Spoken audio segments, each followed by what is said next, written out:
সাংবাদিক ভাইয়েরা যারা উপস্থিত হয়েছেন, আমি আমার ব্যক্তিগত পক্ষ থেকে, আমার দল, আমি যেহেতু একটি দল করি, সেই দলের পক্ষ থেকে, বাংলাদেশ জাতীয়তাবাদী দল কেন্দ্রীয় নির্বাহী কমিটির পক্ষ থেকে আমার প্রিয় নেত্রী, দেশ নেত্রী বেগম খালেদা জিয়া, আমাদের প্রিয় অভিভাবক বিএনপির ভারপ্রাপ্ত চেয়ারম্যান দেশ নায়ক তারেক রহমানের পক্ষ থেকে জানাই সালাম এবং শুভেচ্ছা। আসসালামু আলাইকুম রহমতুল্লাহ।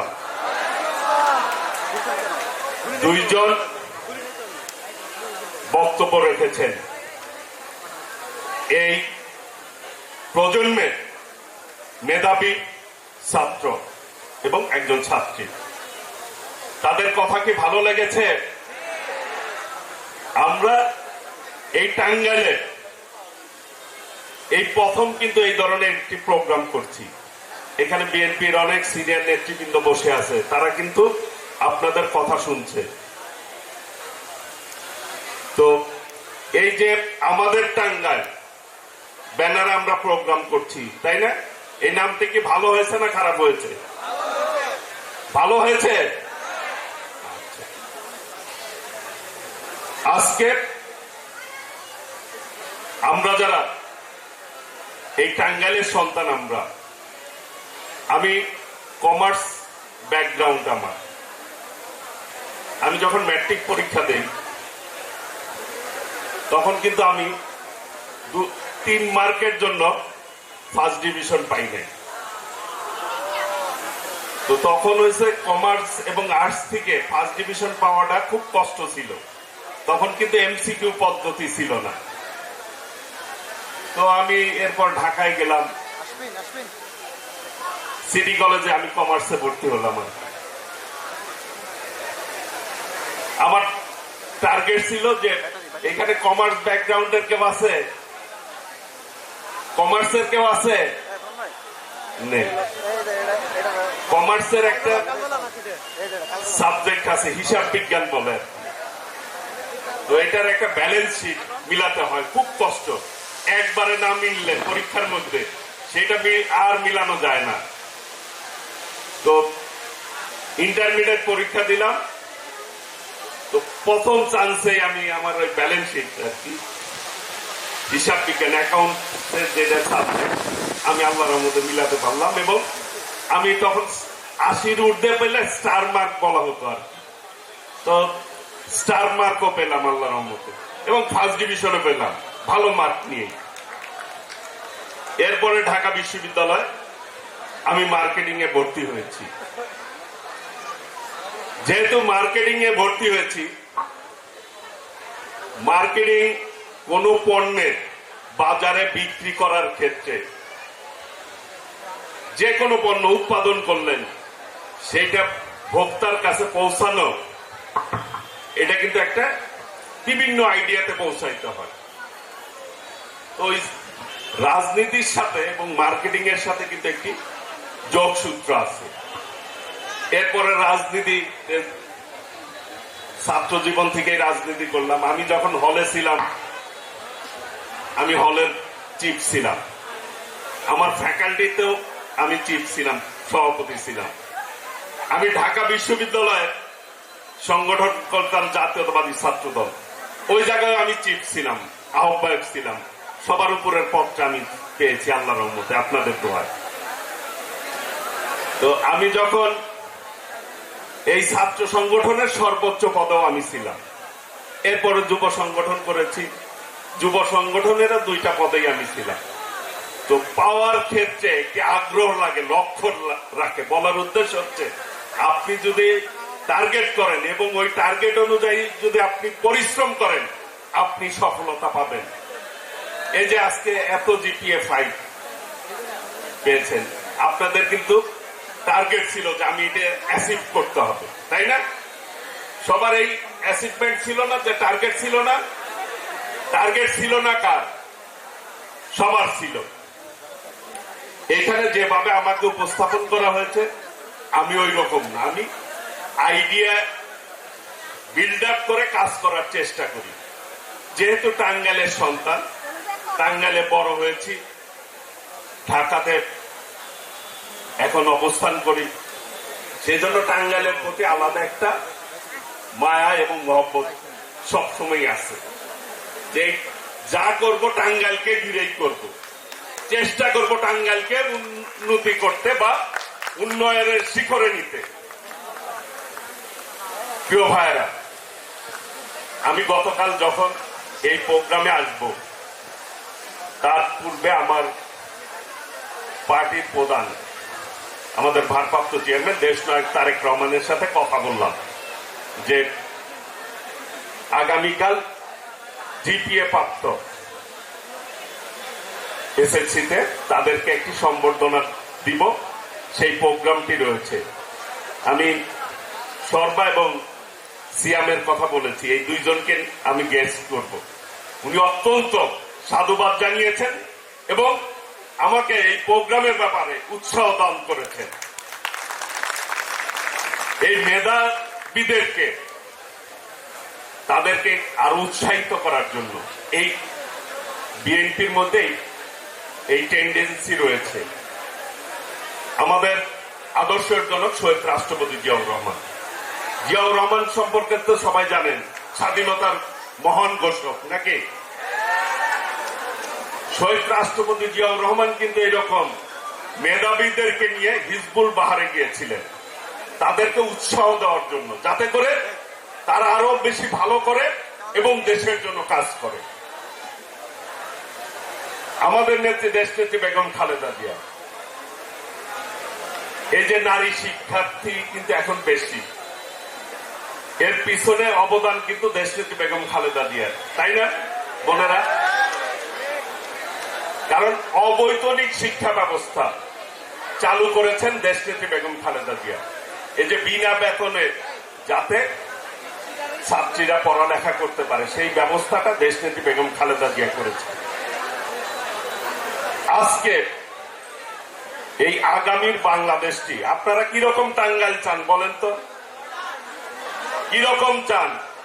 যে মারপিট হোক, গন্ডগোল হোক, চাঁদাবাজি হোক, এই ধরনের চান?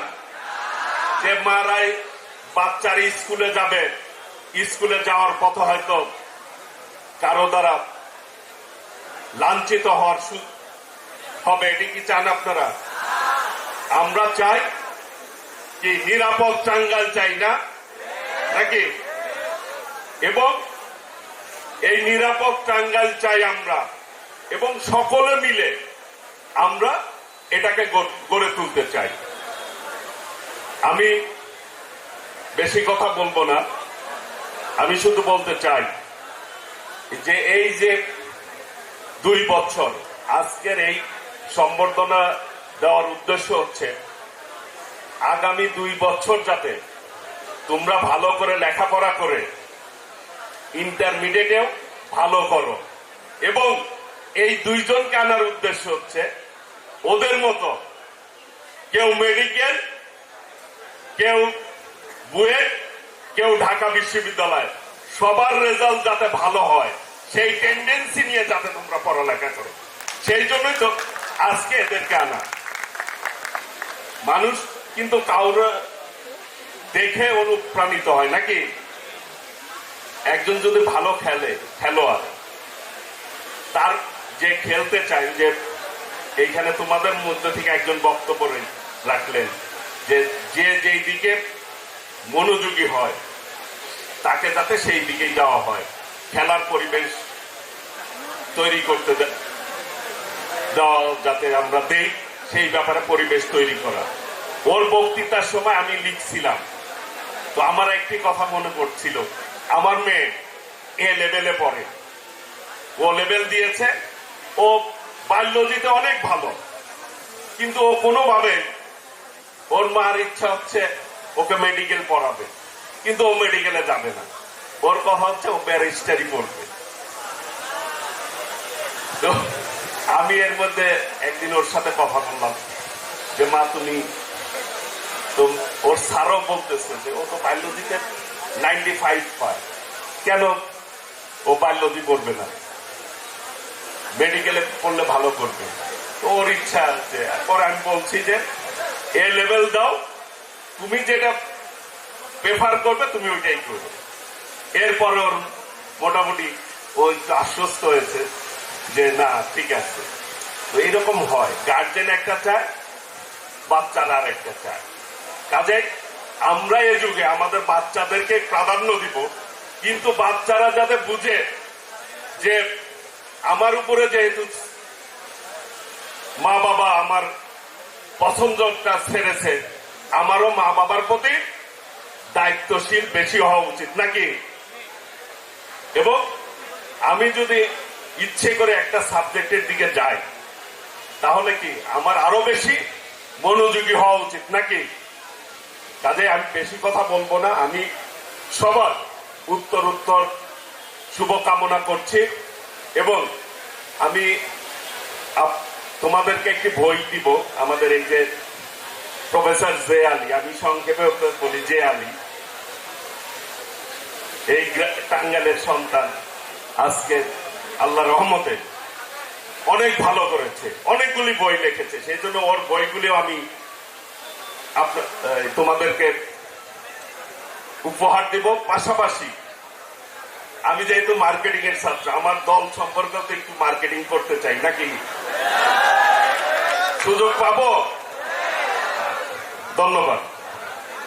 এই যে আমার কাছে একটি ছোট্ট বই আছে, এটাও আমি তোমাদেরকে দিব। আর বইটা পড়ে দেখবা, ছোট্ট বই, আমাদের ভারপ্রাপ্ত চেয়ারম্যান দেশনায়ক তারেক রহমান জাতির সামনে 31 দফা উপস্থাপন করেছেন। 31 দফা।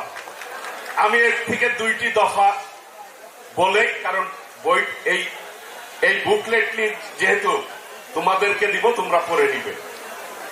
একটি দফা আছে, সেটি হচ্ছে শিক্ষার মান উন্নয়নের ব্যাপারে এবং প্রযুক্তির বিষয়েও বলা হয়েছে যে এই ক্ষেত্রে সর্বোচ্চ গুরুত্ব দিবে। কারণ আজকের ওয়ার্ল্ড, পৃথিবী কিন্তু এই মোবাইলের মধ্যে সীমাবদ্ধ হয়ে গেছে, তাই হয়েছে না?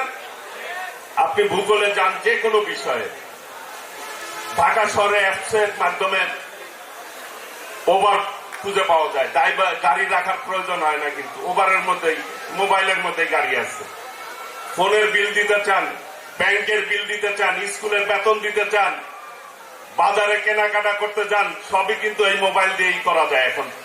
সেই জন্য প্রযুক্তিভাবে আমাদের কাজ আরো এগিয়ে যেতে হবে। আরেকটি হচ্ছে, আল্লাহ রহমতে বিএনপি যদি জনগণের ভোটে ক্ষমতায় আসে, তাহলে প্রত্যেক বাড়িতে একটি করে ফ্যামিলি কার্ড দেওয়া হবে। ওই ফ্যামিলি কার্ডটা থাকবে মায়েদের নামে। কেন মায়েদের নামে থাকবে? কারণ মারা যাতে সংসারের মধ্যে ওই ফ্যামিলি কার্ডের মাধ্যমে একটি টাকা পাবে প্রতি মাসে, এবং মাদের নামে এই জন্য থাকবে যাতে করে মারা সম্মানিত হয়, ফ্যামিলির মধ্যে মাদের শক্তি বৃদ্ধি পায়। সেই জন্যই বিএনপি সেটি সিদ্ধান্ত নিয়েছে। আগামী দিনে আমরা ইনশাল্লাহ সকলকে নিয়ে ঐক্যবদ্ধভাবে এই দেশটিকে গড়ে তুলব। আমরা চাই জনগণের ভোটের মাধ্যমে জনপ্রতিনিধি নির্বাচিত হোক, নাকি সঠিক ভোট চাই। আমরা খুনি হাসিনার মতো ভোট চাই না, যে নাকি যে দিনের ভোট আগের দিন রাতে দিয়েই শেষ, এই ধরনের নির্বাচন আমরা চাই না। আমরা চাই আমাদের ভোট আমি দিব, যাকে খুশি তাকে দিব, এবং জনগণের প্রতি যে বেশি কাজ করবে জনগণ তো তাকেই বেছে নিবেন, তাই না? এই দেশের মালিক এই দেশের জনগণ, সবাই মিলে আমরা এই টাঙ্গাইল শহরের লোক, নাকি? সবার অধিকার আছে আমাদের এই শহরের সব জায়গায় যাওয়া, সবকিছু করা। কাজেই আজকে আমাদেরকে সেই বিষয়ে খেয়াল রাখতে হবে যে এই দেশটি আমাদের সকলের। আগামীর বাংলাদেশ হবে গণতন্ত্রের বাংলাদেশ। জনগণই নির্ধারণ করবে আগামীর দেশটিকে পরিচালনা করবে। কাজেই আমি আর বেশি কথা বলবো না। আমি সবাইকেই আন্তরিকভাবে ধন্যবাদ জানাচ্ছি, মোবারকবাদ জানাচ্ছি। ইনশাল্লাহ আমরা সন্ত্রাস মুক্ত, বিগত দিনে যেভাবে এই টাঙ্গাইলে সন্ত্রাস হয়েছে, এই যে ইদানিং আমরা কিন্তু এর আগে শুনেছি যে কিশোর গ্যাংয়ের কথা কিন্তু কোনোদিন শুনি নাই। আমরা শুনছি এর আগে, মারা যারা অভিভাবক আছে তারা বলতে পারবে। বিগত সরকারের সময় শুনি কিশোর গ্যাং। কিশোরদেরকে কেন অবৈধ কাজের দিকে ধাবিত করা হবে? কিশোররা আজকের এই যে জিপিএ 5 যারা পেয়েছে তাদের মতো পড়ালেখা করে নিজেকে গড়ে তুলবে, মা বাবার জন্য কাজ করতে পারবে, দেশের জন্য কাজ করবে তারা, এবং দেশকে এগিয়ে নিয়ে যাবে। আগামী কিশোররাই বাংলাদেশের ভবিষ্যৎ। কাজেই আল্লাহ রহমতে কিশোর গ্যাং কোনোভাবেই আমরা এই দেশে যাতে কেউ কিশোর গ্যাং পরিচালনা না করতে পারে, তৈরি না করতে পারে, সেই ব্যাপারে আমরা সর্বোচ্চ পদক্ষেপ নিব। কারণ আমাদের ভবিষ্যৎ এই দেশের কিশোররা। কাজে ইনশাল্লাহ আবারও অনেক কথা বলে ফেললাম। সবাইকে আন্তরিকভাবে ধন্যবাদ জানিয়ে, মোবারকবাদ জানিয়ে, এইখানে যারা জিপিএ 5 পেয়েছ তোমরা, তোমাদেরকেও এবং তোমাদের মা বাবা যারা এখানে উপস্থিত হয়েছেন তাদেরকেও আমি অভিনন্দন জানাচ্ছি, ধন্যবাদ জানাচ্ছি। আমি উত্তর শুভকামনা করেই আমি আমার বক্তব্য শেষ করছি। খোদা হাফেজ। বাংলাদেশ জিন্দাবাদ। শহীদ রাষ্ট্রপতি জিয়াউর রহমান অমর হক, দেশ নেত্রী বেগম খালেদা জিয়া জিন্দাবাদ। আমাদের ভারপ্রাপ্ত চেয়ারম্যান দেশ নায়ক তারেক রহমান জিন্দাবাদ। সকলকে ধন্যবাদ। আসসালামু আলাইকুম রহমতুল্লাহ। অসংখ্য ধন্যবাদ।